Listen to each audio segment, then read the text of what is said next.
Gary's stepdaughter. And I wanted to thank everybody that has come from near and far today to help celebrate Gary. I think he would be pretty chuffed at the amount of people that have shown up today, and I don't think he realised how much he was loved and how much everyone cared and that in this community. So it's so good to see everyone that's come out, and we really appreciate it. And yes, and everyone looks nice and colourful and happy, and we're here to celebrate and it's great to see you all. So we're going to have a couple of speeches, and then if anyone else would like to come up and say a few words or anything, feel free. And yeah, so off to Audra. I never thought this day would come so soon. 47 days was all it took for cancer to take you away from me. My life will never be the same without my big teddy bear, my best friend and my hero. Growing up with Dad was always so much fun. He was never too serious and always so laid back. My school friends would always ask, "Is your dad a bikie? Does he ride a motorbike?" I'd just laugh and say, "No, he's just a big teddy bear." If I had sleepovers with my friends, he'd always come home with chocolate bars and hide them in my bedroom for us to find. I remember being on holidays up at Queensland when I was about 8. We went to Wet n Wild for the day. Mum and I went for a walk to our lockers and left Dad and Rhiannon to the slides. On our way back, I was like, "Look, Mum, look at that big fat man stuck halfway down the slide." To our horror, it was Dad. Rhiannon flew down and Dad was there trying to push himself down. We walked the other way and pretend we didn't know who they were. For years, we'd come to the pub for years every Thursday night here. Our booking name would always be Gary Gyprock. We'd arrive just before 6 p.m. and our dinner would always be out on the table at 6 o'clock. We never needed to order, they knew what we wanted every week. I always loved coming to the pub with Dad for a raspberry and to hang out with Vivian, Doug's daughter. I don't know if most of you know, but Dad dug out the first part of the cellar here and then they built the big long fence along here with all the stone. I was lucky enough to have Blind Harry and the Relics play at my 21st and my 30th. Watching Dad play was always the best, and he loved being in his band and loved his mates so much. I remember the last time watching Dad play his bass in the lounge room at home. I was just about to leave, but I thought I'm going to stay and watch because it's been a while. He only played a few songs, but I'm glad I stayed because I never knew it would be the last time I heard him play. When I was younger, my favourite times with Dad were always getting stoned. We laughed so much together, and it's when he told me most of his stories from back in the day. Some of them were pretty scary, but most of them funny. He would scrape the scissors and pack my cone up high and say, "Here you go, Audie, smoke that." He'd roll himself the biggest joint you've ever seen, and then we'd put some crap on TV and fall asleep until Mum woke us up for tea. I just wanted to thank Doug for letting us all come here and celebrate Dad's life. I know he'd be up there looking down on us with a big fat joint and a big smile. I want to say thank you to Mum. Without her, Dad wouldn't have gotten through the last days the best he could have. They didn't get along the best in the last 3 years, but the day we found out that he was sick, Mum was there every minute he needed. Mum stopped working altogether and spent every minute with him. I'd stay later on in the night and without fail, he'd always ask, "Where's Jen?" One morning he called Mum at 7 a.m. saying, "Why are you not coming to see me today? Where are you?" He didn't realise the time, and from that day on she was there at 7:30 every morning. She was his rock. It made my heart so full seeing the love they still had that I thought would be lost forever. I love you, Bear, Mama Bear, and I know how much it meant to Dad, you just being there. I love you. I want to thank Jules and Clayton too. Every day for Dad was a struggle and hard to get a smile out of him, but the second you guys would walk in the room, his face would light up with the biggest smile. I didn't know you guys before the 47 days, but through it all, I felt like I'd known you forever. Dad loves you guys so much and you could just see it in his eyes. My cousin little Sharon, this whole journey has made me feel like I've gained another sister. You were the one I would call if I needed to cry or talk to someone. I want to thank you for being there for Dad as much as you could be all the way from Melbourne. and everyone from over there. I know it's not easy getting time off. Luca, I wanted to thank you for being Dad's best mate. I remember coming over for tea a few years ago and you called it Audra Pizza Night. It was the best night ever. For my 30th, you delivered me the yummiest dessert pizza. That was the best surprise ever. Your pizzas were always so yummy and Dad's favourite. The last thing he ate the night before he passed was your pizza and he bloody smashed it.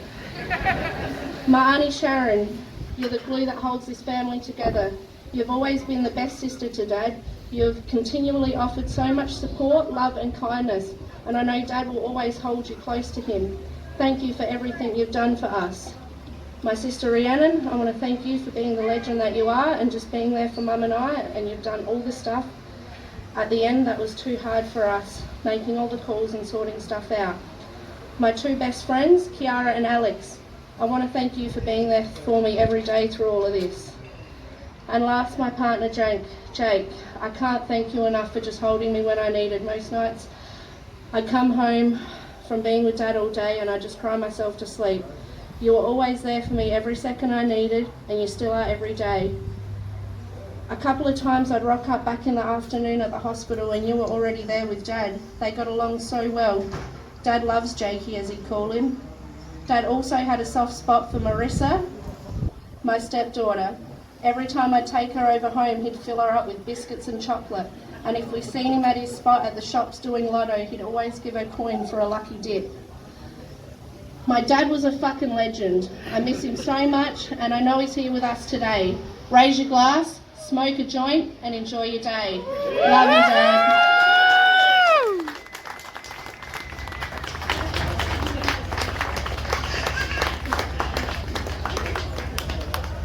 If you don't know me, I'm one of Gary's nieces, known as Little Sharon. Today I stand up in front of you all with a deep hole in my heart. On behalf of our family, Audra, Rhiannon and Jenny, we thank you all for coming today to celebrate and remember Gary's life. I am honoured to say a few words about my Uncle Gary. Gary was one of 7 children. Gary was a true legend, a humble man, full of love, kindness, just beautiful inside and out. He was a bloody beauty. In my eyes, he was the world's greatest uncle. He was kind, he was more than fair, he was sweet, gentle and so loving. He was a hard worker and worked hard at everything he put his hands on and would create magic as people would love how committed he was to get the best results he could. Gary loved his music and showed so much dedication to his band, in which he had huge interest in, and was one thing he accomplished over the years, and it was to perform at his best. Gary had the best sense of humour, a man that loved to make people laugh, and had the best one-liners that would have you in hysterics. He was carefree spirit. He would always push through sad and dark times and would always carry himself with so much strength. It was the little things in life that brought so much happiness to Gary, especially daily visits to the home-grown bakery with a fresh brew of coffee, a cake, or even a friendly chat to the local community. Or it was even a famous pizza off his dear friend Luca, and also enjoying a ginger beer at the Pepper Tree. I was so privileged to have spent the entire life with him. Uncles really do have a special role. He was my friend, but also my companion. However, his loss is now being filled with many unforgettable memories that I hold close to my heart. Unfortunately, the time had come that I had been dreading, and it was to say goodbye. It was painful, but it was heart-wrenching. Although I did tell him continually before the end the importance of how he was so loved. Days have now passed. How I wish you were still here, Gary. Many tears I've seen and cried. You're happy now, you're pain-free, and I'll miss you every day. Keep shining bright in heaven, yes. Love your niece, Little Sharon.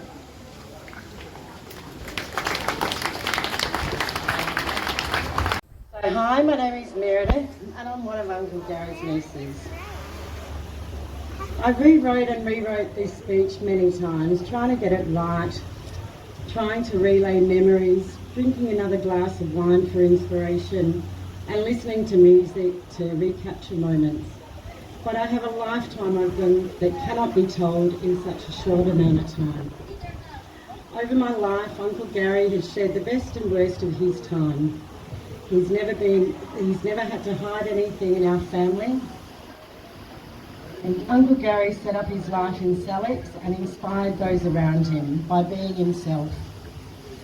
A naturally gifted, artistic, musical and first-rate mate. And first-rate mate. Always wearing a fucking great slogan t-shirt and quick to stick up the bird when a camera was in sight. Our uncles Gary and Stephen gave us our first guitar, my sister and I'm a twin, our first driving lesson on Salix Beach and our love of 70s music. Steve Miller Band cannot be listened to without thinking of them. Sharing bonds, lots of bongs, Uncle Steve's Chocky Psychos and much more in between. But I look back with admiration for the life Uncle Gary achieved. The man he ultimately became. He had a rich life with Auntie Jenny, Rhiannon and Audra, and he was a loving grandfather. Words cannot express or encapsulate a lifelong relationship. Uncle Gary would have loved to have been here today. Thank you all for coming to celebrate his life. Fly like an eagle, Uncle Gary, a true space cowboy. I love you always, Meredith. Carry on together. And when Gary started going out with Jenny, suddenly giving him a hard time and that, and Gary said to me, "Do you mind if I leave a suitcase of clothes and a pair of shoes at your place? Just to justify everything." So I need no worries, Gaz. So he did. And then everything worked out alright, and Centrelink rang out and it's all good. So then they got together. We ended up with Audra. And the joke I had with Gary was the only man I ever let leave his shoes under my bed. That's about it, but I miss him too. Oh, and one time we had a bit of a session down in Normie, we had no money, and I won a $50 bingo. Jenny was heavily pregnant with Audra, I think, so we drank the $50 anyway. We got back to their house, drunk, and I'm there. Let me explain it to Jenny, Gary, it'll be okay. Knocked at the door and she said, "Mick, piss off." I'll leave it with you, Gary. See you later. Thank you.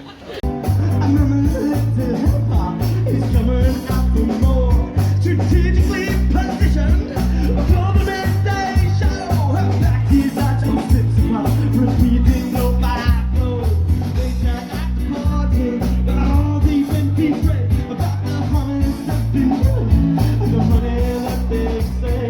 Heritage in lotion, in promotion too.